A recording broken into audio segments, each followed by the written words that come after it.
Muy buen día. Muchas gracias a la invitación del doctor Eduardo Lara por este honor de estar aquí ante el evento de Médicos Unidos por México, de la Academia Mexicana de Pediatría, de presencia internacional, con gente tan importante, honrado por la invitación, así como honrado por la atención de todos ustedes en este evento. Yo soy el doctor Enrique Chacón, soy pediatra infectólogo, maestría en vacunología, desarrollo de fármacos, y vamos a hablar un poquito en este taller de vacunas sobre las vacunas contra COVID. Para iniciar, los factores muy importantes que deciden utilizar o no una vacuna, pues obviamente es la epidemiología de la enfermedad, la carga de la enfermedad, que es distinto a la epidemiología, obviamente la eficacia en los ensayos clínicos y la efectividad después de ser autorizada, la seguridad, que esto es clave, obviamente ver la factibilidad de llevar esa vacuna a los sitios más recónditos, así como la percepción del público y al final siempre los estudios de costo-efectividad. El desarrollo de una vacuna es caro, tenemos una fase de investigación, posteriormente la fase en animales, posteriormente ya lo que viene siendo el fase 1, fase 2, fase 3, etcétera, la autorización de la vacuna en la comunidad, posteriormente los estudios de vigilancia post-autorización, y bueno, en base a eso tenemos que ver lo que viene siendo la manufactura, el dinero, etcétera, ¿no? Pero ahorita vamos a hablar, en el caso de COVID, ¿qué plataforma vamos a elegir desde la fase preclínica? Y bueno, el SARS-CoV-2 pues, contiene un montón de estructuras, la más importante es la proteína espiga o proteína spike o S, vamos a hablar de proteína S, que esta es la inmunogénica, la que realmente nos interesa para producir anticuerpos protectores o neutralizantes. Para esto tenemos, pues, ya tenemos 7 plataformas bien definidas. Tenemos vacunas inactivadas, que ya están en el mercado incluso disponibles, pero contienen tanto proteína S como todas las estructuras del virus, vivas atenuadas, que hay ensayos clínicos que se están llevando a cabo, principalmente inhaladas orales, pero también pues, presentan todo el virus. Y ya otras plataformas que nada más presentan la proteína S, como las vacunas de RNA mensajero, ya muy conocidas, vacunas recombinantes de subunidades, que ya están saliendo, ya por salir a usarse clínicamente, las de DNA, que están en fase 3, las virus-like particles, que son como la de papiloma humano, en la que es un virión desnudo que expresa la proteína S. Estas, de hecho, se están haciendo a partir de animales. Hay estudios ya en fase 3. Todavía no están presentes para uso, no han terminado su fase 3. Y las que utilizan como plataforma los adenovirus, tanto humanos como no humanos, que expresan, no replicantes preferentemente, que expresan la proteína S de manera genética. Hay que reconocer antes de escoger o elegir una plataforma de vacunas, recordar cuál es la fisiopatogénesis de esta enfermedad, el COVID-19, en la cual inicialmente tenemos una fase viral, y esta fase viral puede estar incrementada cuando tenemos mucho anticuerpo no neutralizante que inactiva al inhibidor del virus y por lo tanto hay mucho virus. Y aquí el paciente puede morir. O bien, más frecuentemente, pacientes que ya en la fase pulmonar hay una gran respuesta hiperinflamatoria autoinmune, también desencadenada por anticuerpos no neutralizantes más que neutralizantes, y esto puede matar al paciente. Por lo tanto, si se dan cuenta, aquí están los anticuerpos no neutralizantes, haciendo que tengamos una gran cantidad de virus, o anticuerpos no neutralizantes que causan un problema hiperinflamatorio autoinmune. Debido a esto, tenemos, por ejemplo, el antecedente de la vacuna de CanSino, que utilizó un adenovirus humano, que es el tipo 5, y si nosotros, como es un adenovirus humano, si tenemos preexistencia contra ese adenovirus humano, podemos tener bloqueo de la respuesta inmunológica contra la proteína S.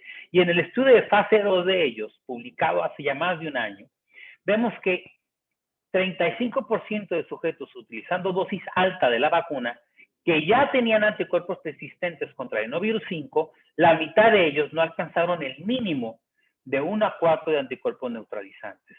Y eso pues nos pone a pensar un poco en duda si este vector adenovirus 5 es el mejor, dado que hay la posibilidad de que estos anticuerpos persistentes bloqueen la respuesta inmunológica contra la proteína S. Por lo tanto, ¿cuáles son las recomendaciones de vacunación contra SARS-CoV-2 en general? pues que tengamos una relación de anticuerpos neutralizantes mayor a no neutralizantes. Evitar vacunas completas, que generalmente van a producir más no neutralizante que neutralizante, como las atenuadas inactivadas. Esto en un plano hipotético. Evitar aluminio como adyuvante porque activa el inflamosoma. Evitar vectores virales humanos en los cuales se conozcan que hay anticuerpos preexistentes. Si se conoce que no hay anticuerpos preexistentes, se pueden usar.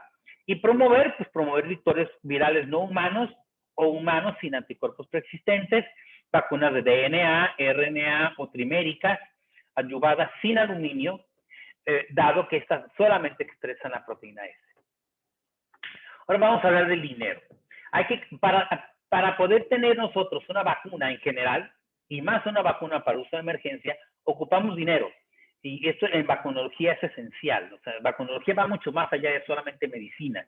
Y la colusión de inmunoprotección para enfermedades que están en prevalencia o en riesgo de epidemia, que es el CEPI en Noruega, con varios lugares en el planeta, es uno de los principales aportadores non-for-profit de dinero para ayudar y promover no solamente los ensayos clínicos de vacunas contra COVID-19, sino la implementación de la vacuna en diferentes sitios. El Instituto Wellcome, el Instituto Internacional de Vacunología, la Fundación Gates, básicamente, Clinton, Gavi, etc.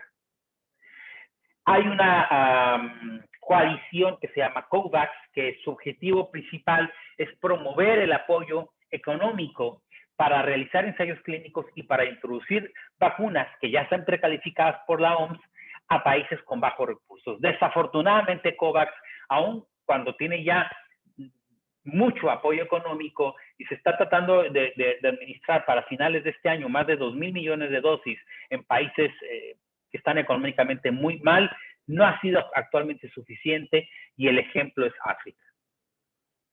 Pero bueno, ya luego viene ya la parte de la manufactura. O sea, nosotros tenemos el virus aprobado y todo, y ocupamos manufacturar. Si estamos en fase 1, pues hay poca manufactura. Si pasó a fase 2, incrementa la manufactura porque ya hay más pacientes. En fase 3, ya estamos hablando de miles y miles de pacientes, y si ya se aprobó, tenemos que producir millones de dosis. Y para una vacuna para uso de emergencia, este proceso de manufactura es muy difícil, dado que, por ejemplo, tenemos invernaderos, que son las virus-like particles, que pueden producir vacunas de influenza, ya se están usando, pero actualmente ya se están usando para SARS-CoV-2. Y bueno, aquí el bioreactor, la fábrica de producción de vacuna, son plantas. Y esto es en Medicago, en Quebec. También tenemos baculovirus obtenidos de insectos, donde el bioreactor son los insectos, pero su capacidad sigue siendo ligeramente limitada en manufactura, y no se diga el huevo, que es uno de los bioreactores clásicos, pero para vacuna de influenza, fiebre amarilla, sarampión, pero vemos que esta es por cada huevo es una o máximo 2 dosis. Sin embargo, tenemos bioreactores. Bioreactores podemos producir miles y miles y hasta millones de dosis, dependiendo del bioreactor, que son demasiado caros, y aún así, con un bioreactor, la capacidad para satisfacer las necesidades de vacuna en una emergencia como una pandemia son limitadas. Entonces yo digo, México compró 10 millones de vacunas de mRNA contra COVID. Sí, pero resulta que ahorita la capacidad que tienen las empresas para estas vacunas no son suficientes. Las pueden lograr a cierto tiempo. Y luego tenemos los ensayos clínicos. Los ensayos clínicos, el famoso fenómeno del embudo. Por cada 100 pacientes que entran, como son ensayos clínicos aleatorizados, doble ciego, no cualquiera puede entrar. Y 7 se quedan. Muchos se van. No quieren entrar al estudio. Y aparte de esos 7, tenemos que seguirlos a largo plazo, años, que son las cohortes de dichos ensayos.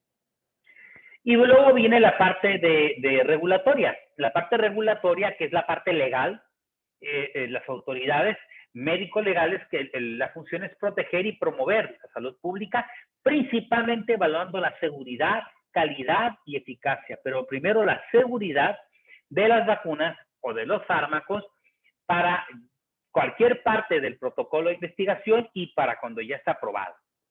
Entonces, tenemos regulación durante la fase 1, 2 y 3. sea, aquí hay regulación. Si yo quiero hacer un ensayo clínico, tiene que ser autorizado. Tengo que hacer un ensayo 2, tiene que ser autorizado. Y si pasa a fase 3, tiene que ser autorizado por fases regulatorias. Si las regulaciones no me lo autorizan, no pasa. Y para eso tenemos, pues, hay grandes agencias regulatorias. En la Unión Europea es la EMA. En Estados Unidos es la FDA. La FDA regula prácticamente la cuarta parte de todo lo que consume el ciudadano de Estados Unidos. Y ya con lo que queremos nosotros, que una vacuna, en este caso, ya que pasó fase 1, fase 2, fase 3 y toda la parte preclínica, se autorice en un país o en una región, se tiene que mandar lo que nosotros mandamos un Common Technical Document o documento común técnico, el cual lo que básicamente se presenta es todos los estudios y los resúmenes de los estudios de calidad, de seguridad y clínicos. Y al final el etiquetado individual con el idioma del lugar donde lo voy a mandar. Este documento es gigante y básicamente consiste en presentar eso para que esa agencia regulatoria lo autorice. Ahora, ¿qué sucede con vacunas contra COVID? Si se dan cuenta que hay muchísimas líneas que son diferentes vacunas que se han introducido en nuestro planeta y bueno, han tardado desde que empezaron hasta su autorización, hasta décadas, diferentes vacunas. Casos excepcionales, pues la recomendación de la OMS para la vacuna de polio intramuscular con el objetivo de erradicar la polio, que en América se logró, y vean, una gran velocidad en cuanto a años de la aplicación. Pero vean, COVID se autoriza y ¡pum! Una gran producción. ¿Por qué? Porque COVID-19 es una pandemia que ha matado millones de personas, directa e indirectamente, y se autorizó solamente para uso de emergencia. Y para esto, desde el punto de vista regulatorio, en el caso, por ejemplo, de la FDA en los Estados Unidos y de la EMA en la Unión Europea, se encuentran lo que se conoce como, en Estados Unidos, un sistema de aprobación acelerado y en el caso de la Unión Europea, el PRIME, con un establecimiento acelerado para uso de emergencia. O sea, eso no le quita calidad a los estudios, simplemente es para uso de emergencia. El uso de emergencia tiene diferentes fases. En la fase inicial, cuando hay dosis limitadas, incluso a la fecha tenemos dosis limitadas, manufactura limitada, porque no alcanza el poder de manufactura para todo el mundo, para toda la población, obligadamente en estas fases iniciales, el gobierno es el único que puede distribuir y aplicar la vacuna. Obviamente, entrando por criterios, primeramente los de alto riesgo, médicos, factores de comorbilidad, edad, diabetes, hipertensión, etcétera, y luego ya va bajando por factores de comorbilidad, por edades, hasta llegar ya a poblaciones más jóvenes.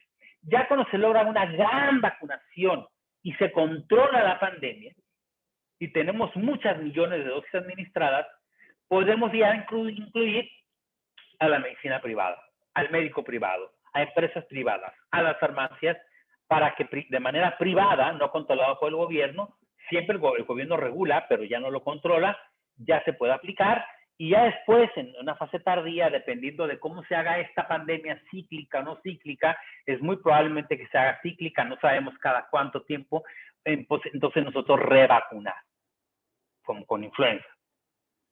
Es muy importante recordar que la OMS no es una agencia regulatoria, no toma decisiones de estudiar una nueva vacuna o de aprobar una vacuna, pero sí recomienda y es precalificadora. O sea, la OMS tiene un organismo dentro de ella que se encarga de precalificar y recomendar una vacuna. Y muchos países como México, aun cuando la FDA o la EMA no autorice una vacuna, si la OMS la precalificó, adoptan la decisión, en este caso COFEPRIS, que es la agencia regulatoria mexicana, de introducir la vacuna en el país, o dependiendo también de otros países, ¿no? Incluso hay países que han introducido vacunas sin ser precalificadas por la OMS. ¿Por qué? Porque cada país tiene su agencia regulatoria.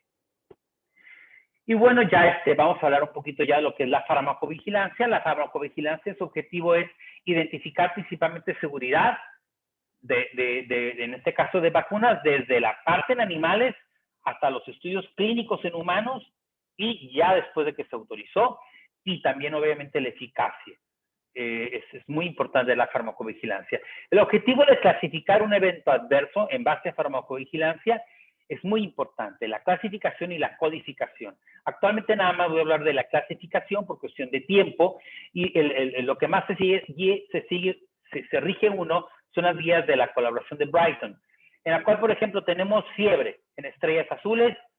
Este es un efecto no severo, no grave.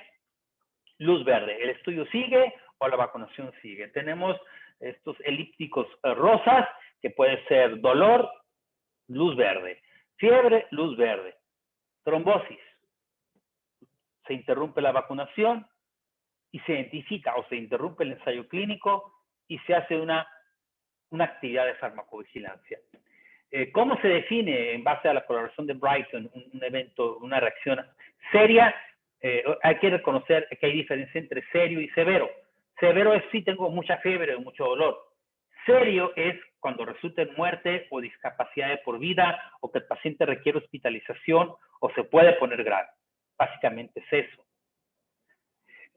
Ya cuando se detecta que este evento adverso es serio, entonces viene ya lo que es el manejo del riesgo, el plan de manejo de riesgo o Risk Management Plan, en el cual ya se salió la señal, se interrumpió la vacuna o se detuvo el ensayo clínico, se tiene que hacer una evaluación individual de los casos que se presentaron y hacer también estudios de casos y controles para ver si hay realmente más riesgo en los vacunados que los no vacunados, y ya después de eso ver el beneficio sobre el riesgo, no riesgo-beneficio, beneficio sobre el riesgo, y el beneficio sobre el riesgo me va a decir continúo vacunando o no. O sea, ¿me sirve mejor seguir vacunando o el riesgo de la vacuna es mayor que el beneficio de la misma?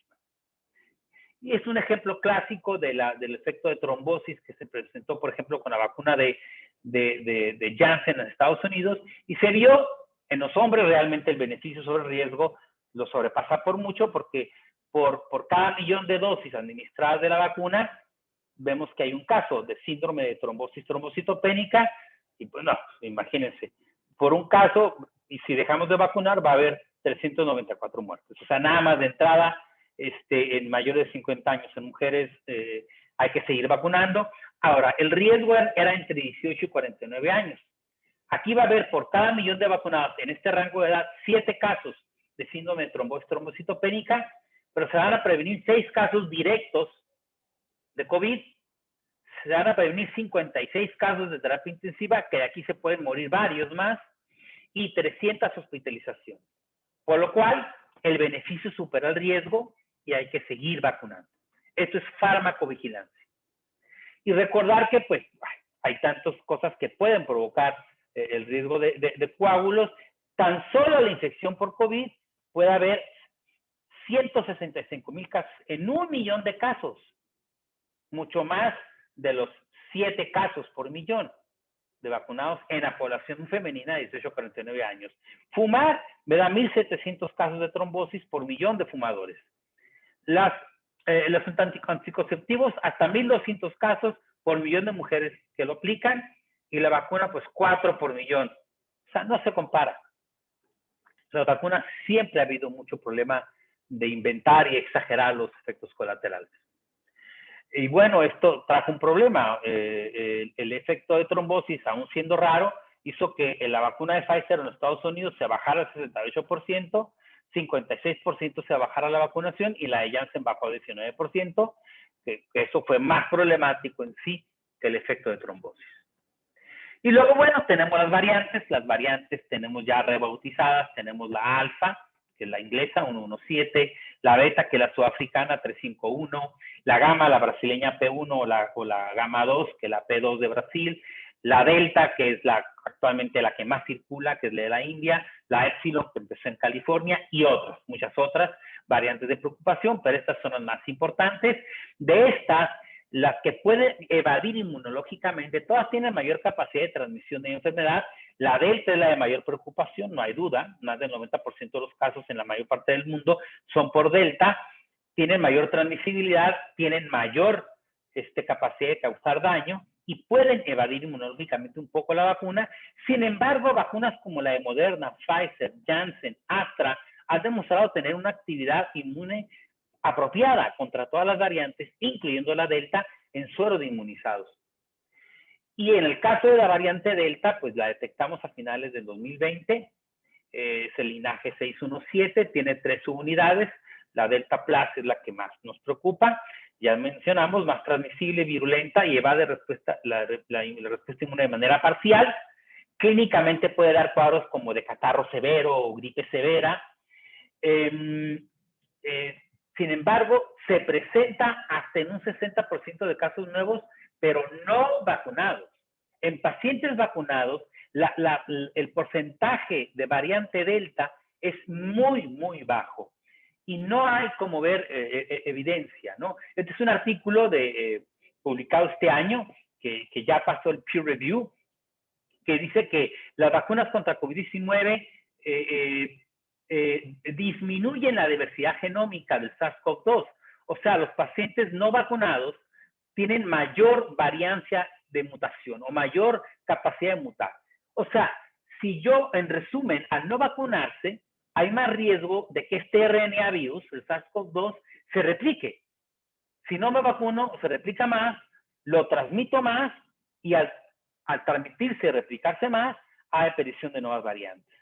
Si yo me vacuno y si mucha gente se vacuna y si todo el mundo se vacuna, va a haber menor replicación, menor transmisión y menor aparición de nuevas variantes. Por lo tanto, la solución para evitar aparición de variantes es vacunarse.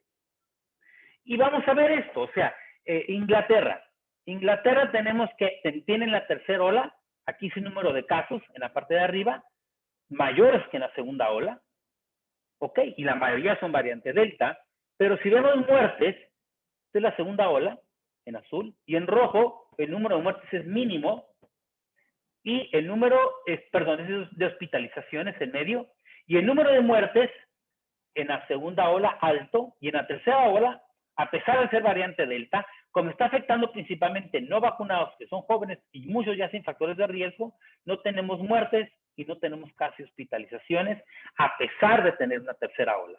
Entonces, en resumen, en Inglaterra o en el Reino Unido, tienen una tercera ola por variante Delta la mayoría, pero la gran mayoría de los casos son no graves y no requieren ser hospitalizados por la vacunación. ¿Qué pasa en los Estados Unidos?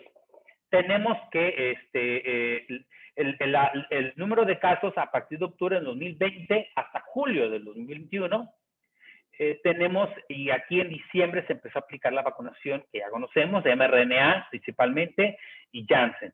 Entonces tenemos los casos en no vacunados, se empieza la vacunación, sigue incremento de casos, logramos ya empezar a tener gran efecto sobre la población en cuanto a coberturas de vacunación, y vemos que los rojos tienen un incremento que son los no vacunados, pero tampoco llegan a hospitalizarse la gran mayoría, ni a morir. En cambio, los vacunados, a pesar de tener la variante Delta, no requieren ser hospitalizados ni muertes.